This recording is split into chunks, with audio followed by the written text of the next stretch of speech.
2부 뉴스 시작합니다. 일본산 농산물이 최단 5일 만에 아시아 부유층집으로 배달됩니다. 일본 농림수산성은 유통업체 이온 및 전국 농협 등과 연계해 새로운 물류체계를 구축하고 아시아 부유층을 상대로 산지 직송 서비스를 제공합니다. 이에 따라 아시아 각지의 소비자는 홋카이도산 멜론, 아오모리 사과, 니가카 쌀 등 농산품을 빠르면 5일 안에 받아볼 수 있습니다. 일본 정부는 이달 중순 홍콩을 시작으로 싱가포르, 말레이시아 등으로 서비스를 확대할 예정이고 대상 품목도 최초 20개에서 내년까지 50개로 늘릴 방침입니다. 네, 일본이 농산물 수출을 늘린다는 것은 우리 농민들이 좀 지켜봐야 됩니다. 우리도 사실 중국이 시장이 개방되면 우리 농민들이 하기에 따라서 중국의 아주 극상부자 5천만 명에게 우리 농산물을 먹일 수 있죠. 중국 농산물은 믿지를 못하니까. 그래서 우리가 열심히 하기 나름인데 지금 일본이 선수를 치는 것 같습니다.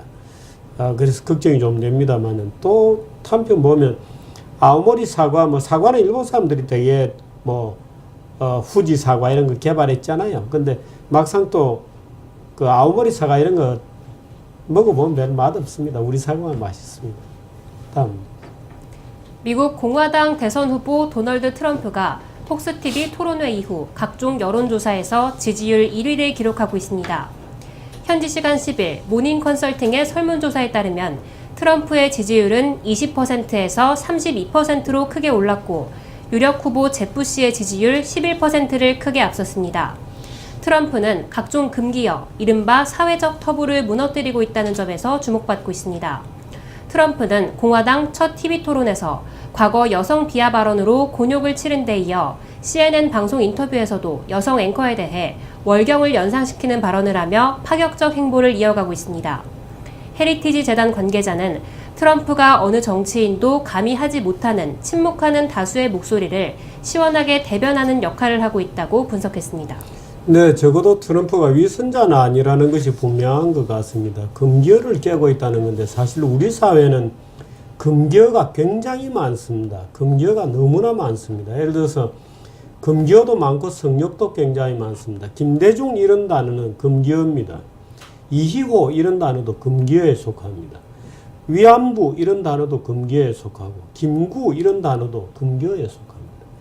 우리 사회는 금기어가 굉장히 많습니다. 여성 비하 이런 것도 굉장히 금기어입니다. 지금 트럼프 같은 경우에도 여성이 공격을 했을 때 바로 맞받아 쳐버리는 이런 식의 그 금기 언어가 없이 성역을 무너뜨리는 어법을 쓰고 있기 때문에 적어도 트럼프는 위선자는 아니다 하는 강력한 그 이미지를 심어주고 있지 않나 하고 저는 느끼는데 아마도 여러분들도 그런 측면을 좀 느끼는 것 같습니다. 품위는 없다. 근데 솔직하다. 금기어가 없다. 이런 측면에서는 아마 미국 국민들이 모처럼 이 카타르시스를 느끼는 것이 아닌가 하고 저는 봅니다. 실제로 우리나라는 아직까지 언론들이 그런 깊이 있게 워치하는 언론들이 없습니다만은 프랑스라든지 이런 문화대국을 자처하는 그런 국가들은 정치 지도자들의 또는 정치인들의 언어를 분석합니다. 사르코지가 나왔다 그러면 사르코지가 쓰는 단어를 분석하고 동사가 몇 개, 명사가 몇 개, 또는 그 명사 중에서도 추상명사가 몇 개 식으로 분석을 해서 그런 분석 결과를 가지고 얘는 좌팔이다, 좌파다, 또는 얘는 우빠다, 이렇게 판정을 하기도 하는 그런 논문들도 많이 나오고 그렇습니다. 트럼프도 아마 제가 볼 때는 미국의 정치 언어를 전문으로 하는 학자들 사이에 굉장히 지금 연구 대상이 되고 있지 않을까 그렇게 봅니다. 예, 다음 뉴스.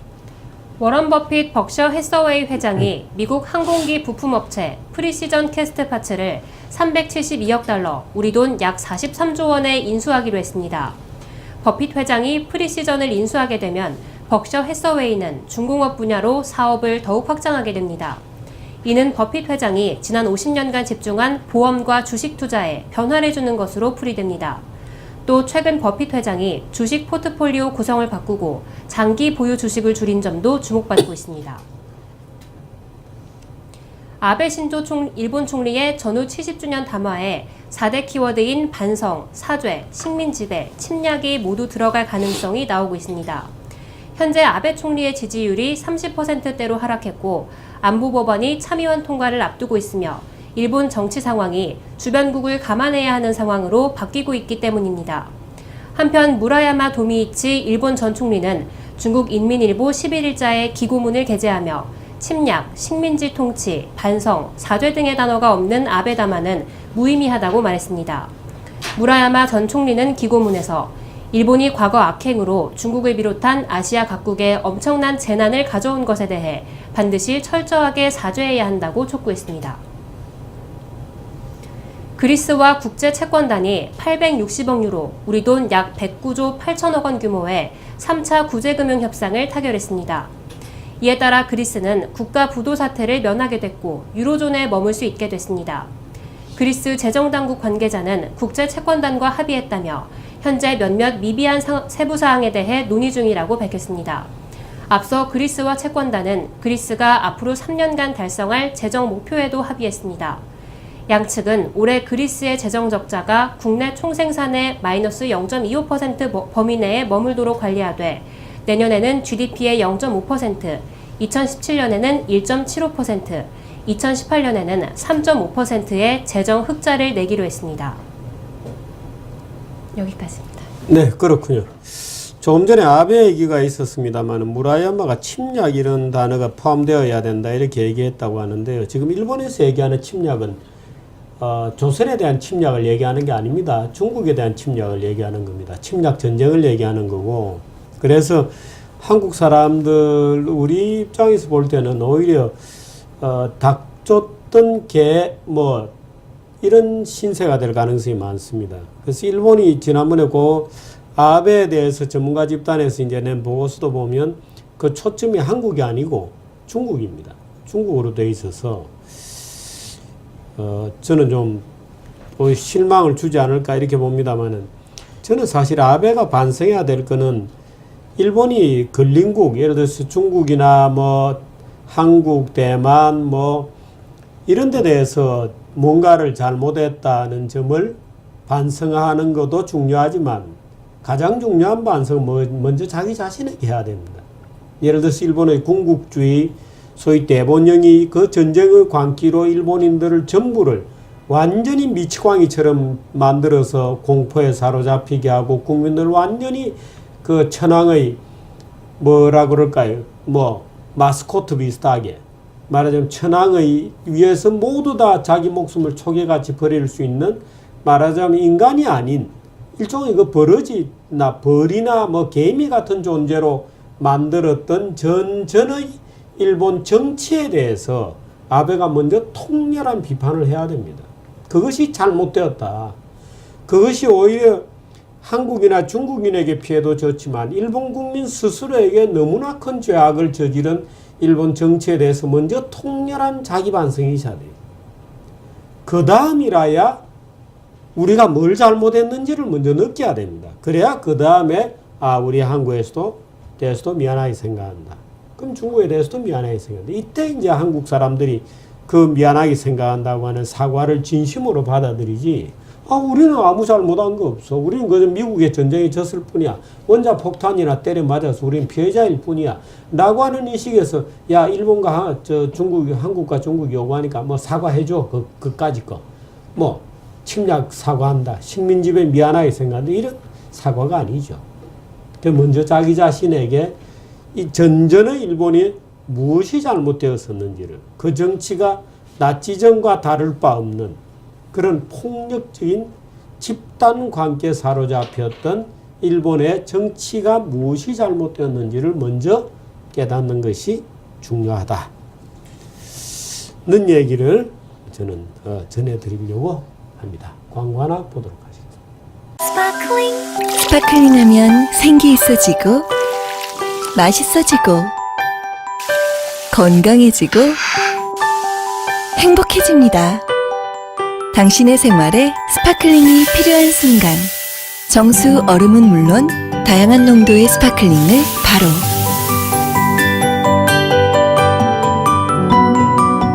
삼성 지펠 푸드쇼 케이스로 새로운 냉장고 생활이 시작됩니다. 네, 삼성 GPL 광고였습니다. 위안화 얘기 좀 더 들어가 있습니다. 김선태 위원 나와 계십니다. 어서 오십시오. 예, 안녕하세요. 오늘 기습적으로 평가 절하를 했어요. 예, 그 내용부터 좀 설명해 주시죠. 예. 조금 전에 그 이성현 아나운서가 잠깐 얘기를 했습니다만 인민은행이 그 전장 대비 어제 대비 그 0.1136 위안 오른 6.2298 위안의 위안을 고시했습니다. 예. 전날보다 1.86% 오른 것인데요. 예. 지금 현재 중국의 하루 그 환율 변동폭이 상하 2%로 돼 있는데 1.86이니까 거의 뭐 2% 꽉 채워서 그렇게 환율을 올렸습니다. 다시 말해서 평가 절하한 거죠. 그러니까 중국은 아직도 그냥 환율을 정부가 고시하면 그만이 모양이죠. 고시를 해갖고 고시한 걸 기준으로 움직이긴 하는데 예. 그게 상당히 기준이 돼서 어떻게 보면은 지금도 물론 그 복수 통화 바스켓 예. 제도를 운영하고 있긴 합니다만은 그게 하루 변동폭은 그렇게 크지는 않습니다. 그래서 예. 정부 고시가 상당히 큰 영향을 미칩니다. 근데 중국이 지난번에 그 우리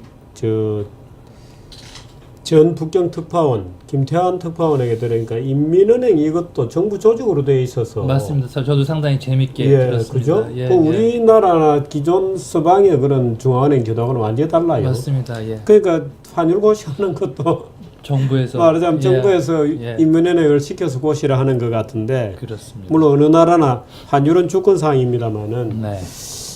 왜 이렇게 평가절하했어요? 그 가장 큰 거는 아무래도 저 중국의 경기가 요즘에 예. 계속 좀 굉장히 수상한 그런 징조를 예. 많이 보여왔습니다. 가장 큰 게 이제 수출이 예. 환율하면 가장 먼저 떠오르는 게 수출 아닙니까? 저희도 예. 중국의 수출이 굉장히 올 들어서 안 좋습니다. 잠깐 예. 요 그래프를 좀 보시면요. 예. 네, 여기 지금 아, 수출 이거군요. 그래프, 예, 중국이 보통 연간 수출 증가율이 그동안 보통 전년 대비 한 8 내지 10% 정도 평균 이렇게 증가를 했습니다. 예. 근데 이건 올해 월별 전년 동기 대비 이제 수출 증가율인데 보면 2월 달하고 6월 달 두 달만 전년 동기 대비 플러스고요. 플러스고. 나머지 달은 모조리 마이너스입니다. 2월달 치는 보니까 약간 통계적인 뭔가 바이어스가 있었던 것 같아요. 네. 그죠? 갑자기 48까지 뛰어 올랐다가 푹 꺼졌고. 근데 네. 전체적으로 보면 거의 뭐 마이너스입니다. 그렇습니다. 그래서 일단 직접적으로는 이 수출 예전과 달리 뚝 떨어진 수출 증가율을 높이기 위해서 일단 환율이 올라가면 수출이 유리하니까 예. 이제 그런 가장 중요한 이유라고 보이고요. 예. 그 수출이 이렇게 줄어든 게 이유 때문에 중국이 뭐 세계 공정이라고 계속 불렸는데 중국 경기가 뭐 아시다시피 지금 올 들어서 1분기 성장률 7%, 7.0. 2분기 성장률도 7%. 예. 그래서 이제 7%를 겨우 맞췄다. 그래서 예상보다 그렇게 나쁘진 않다고도 그동안 했습니다만 이게 그 뭐 드레싱이라고 하나요? 윈도우 드레싱 비슷하게 중국 정부가 마사지가 들어간 거라고 봐야죠. 그렇게들 예. 지금 대고 보고 있기 때문에 그러니까 7%는 지키겠다 약속을 했기 때문에 맞습니다. 그 심리적인 사실은 뭐 영향도 숫자를 있고요. 만들어 가지고 네네.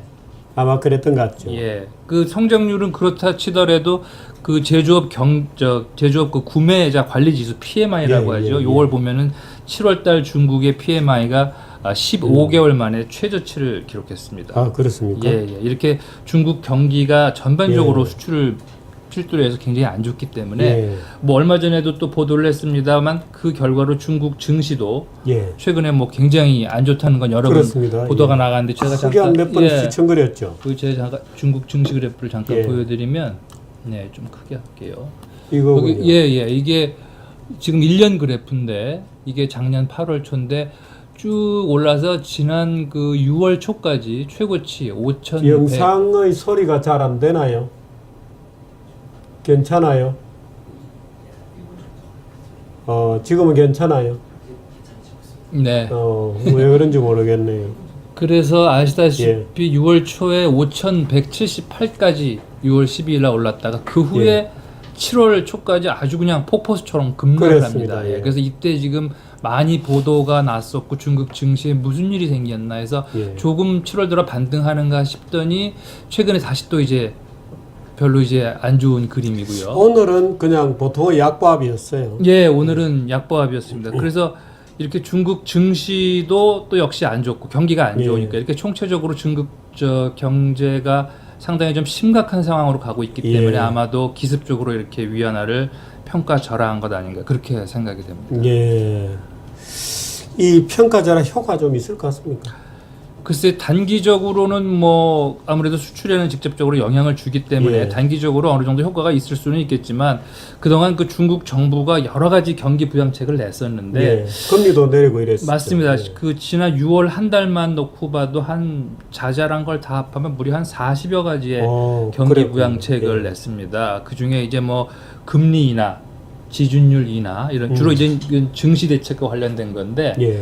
그뿐만 아니라 이제 구체적으로 증시에 놓고 보면은 이제 200억 달러가 넘는 상장지수 펀드를 조성을 해서 예. 증권사들이 여기다 블루칩을 집중적으로 사들여라 예. 이렇게 해서 증시를 또 끌어들이려고 했었고요. 예. 뭐 또 거래 정지도 시키고 뭐 맞습니다. 굉장했죠. 예. 그 IPO 기업 공개도 중지시키고 예. 물량을 시장에 나오지 못하게 또 공매도도 중단시키고 예.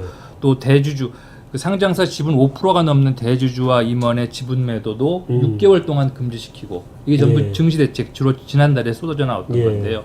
이런 여러 가지 대책을 했는데도 아직까지 중국 경제가 이 뚜렷한 이렇게 반등세를 보이지 않는 것으로 봐서 이번에 그 위안화 평가저라도 글쎄 단기적으로는 어느 정도 효과가 있을지 모르겠습니다만 예. 장기적인 효과는 글쎄요 조금 의문스러운 부분이 없잖아요. 근데 정부가 내놓는 여러 가지 이 중국 정부가 내는 경기 대책이라든지 위안화 절하라든지 이런 것을 쭉 보면 네, 아까 얘기했던 소위 7.0%의 1분기, 2분기를 막았다고 하는 것이 네, 그야말로 약간 마사지가 된 거고 그렇습니다. 실상은 훨씬 나쁠 수도 있다고 저는 약간 느낌이 들어요. 네네. 그래서 허겁지겁 이런 정책을 내놓을 거라고 보는데 네.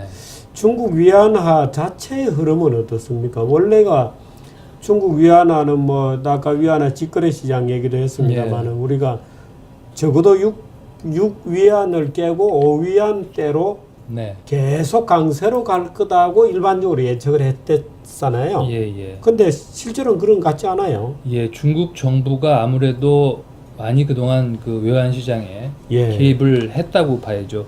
그 중국 환율 제도를 제가 잠깐 좀 돌아보면요. 예.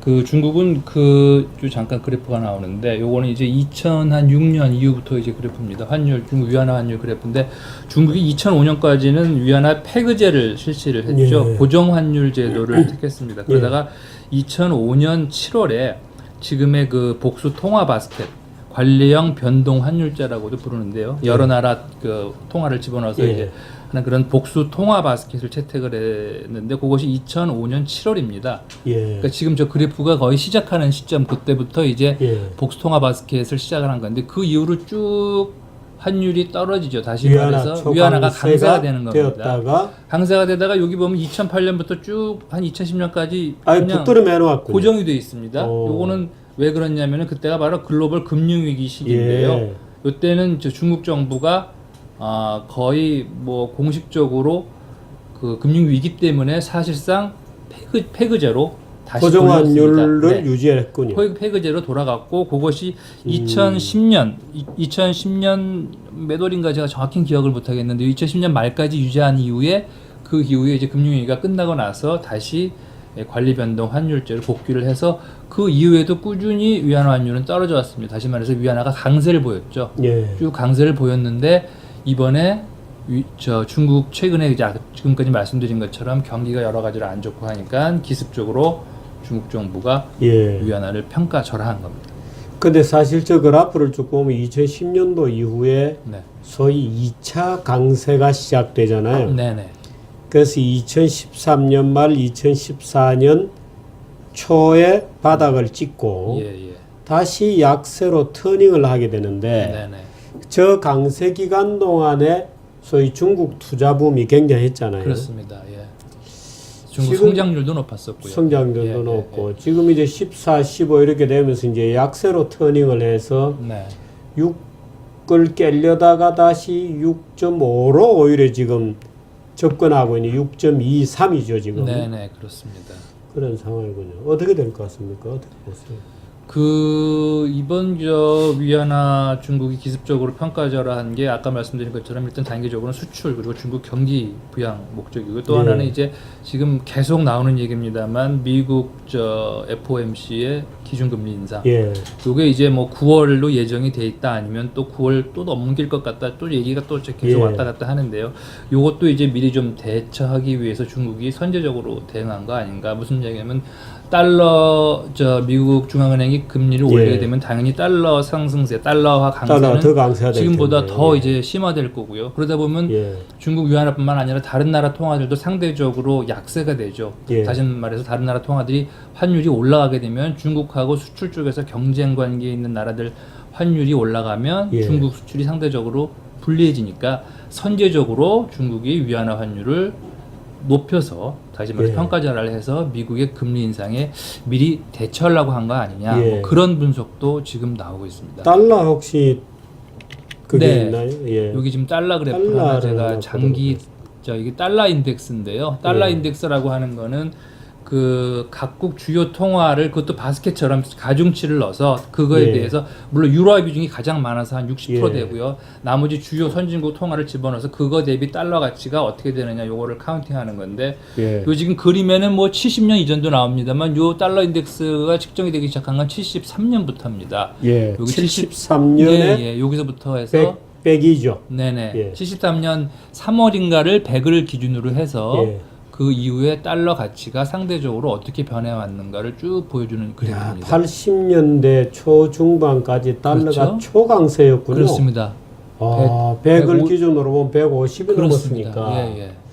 초강세로 갔다가 쭉 저 달러로 오고 네. 저게 이제 86년이었는가요? 그래서 일본 엔화 강세를 하는 플라자 합의 이후에 이제 쭉 달러가 약세로 왔다가 그렇습니다. 아시아 외환위기 때 강세로 전환이 네. 됐고 저런 그래프였군요. 네. 지금 이제 다시 베개 맨 끝머리에 보면 지금 그렇습니다. 다시 베개 근접한 한 예. 달러 강세로 전환되는 역사적 시기로 보입니까? 어떻게 보세요? 아무래도 그렇지 않은가 싶습니다. 지금이 저게 단순히 미국의 그 기준금리 인상을 떠나서 여러 번 저희 신문에서도 보도를 했습니다만 미국 제조업의 부활, 미국 경제의 부활, 그리고 미국 그 셰일가스 붐 이런 여러 가지 요인 예. 때문에 기조적으로 아마 달러 강세가 상당 기간 앞으로 계속되지 않을까. 마틴 펠트슈타인이라는 그 평론가가 경제학자가 며칠 전에 미국은 아직 아침이다 그랬어요. 네. 그러니까 아직 낮도 지나지 않고 저녁은 아직 멀었고 모닝이다. 아직도 예, 모닝이다. 예. 맞습니다. 아직도 미국은 또 오르는 국가다 이런 얘기를 했는데 네. 역시 이제 그런 것하고 오늘 위안화 절하한 것하고도 관련이 있다고 봐야 되겠군요. 맞습니다. 봐야 될 게 많습니다. G2에서 그 미국과 중국과의 그런 묘한 관계 그런 것도 예. 같이 좀 보이는 G2 됩니까? G1 아닙니까? 더 지원이 될 것 같습니다. G2에서. 더 많이 될 것 같아요. 예. 그렇습니다. 고맙습니다. 네네, 고맙습니다. 예, 고맙습니다. 네. 예. 김선태 위원으로부터 위안화 얘기 쭉 들어봤는데 마지막에 저는 본 그 달러의 그 변동 저것이 오히려 또 굉장히 궁금하고 지금 미국이 이제 원유를 수출하는 법안이 원래 계획에 의하면 2017년에 원유 수출을 허용하는 법안이 발효가 되기로 되어 있었는데 지금 하원, 상원 모두가 발이 굉장히 빨라지고 있습니다. 그래서 오히려 그걸 앞당기는 미국 원유 수출을 그렇게 되면 이제 미국의 국제 수지 표가 완전히 바뀌게 되고 그렇게 되면 국제시장에 풀리는 달러의 크기도 완전히 바뀌고 일각에서는 국제 무역이 줄어들 것이다 이런 예측을 해요. 근데 최근에 보면 이미 우리나라 수출도 계속해서 줄어들고 있고 아까 김선태 의원과 같이 봤습니다마는 중국의 수출도 줄어들고 있고 그래서 뭔가 지금 이때까지 우리가 알고 있는 경제 구조와는 다른 큰 어떤 전환이 있는 국면으로 넘어가는 것이 아닌가. 미국이 40년 만에 석유 수출을 재개하는 이런 상황이 맞물리면서 뭔가 큰 전환이 지금 우리 앞에 나타나고 있는 것이다 하는 느낌도 저는 좀 가져봅니다. 그런 데 대한 좀 깊은 탐색을 여러분들도 저하고 같이 좀 해가 주시기를 바랍니다.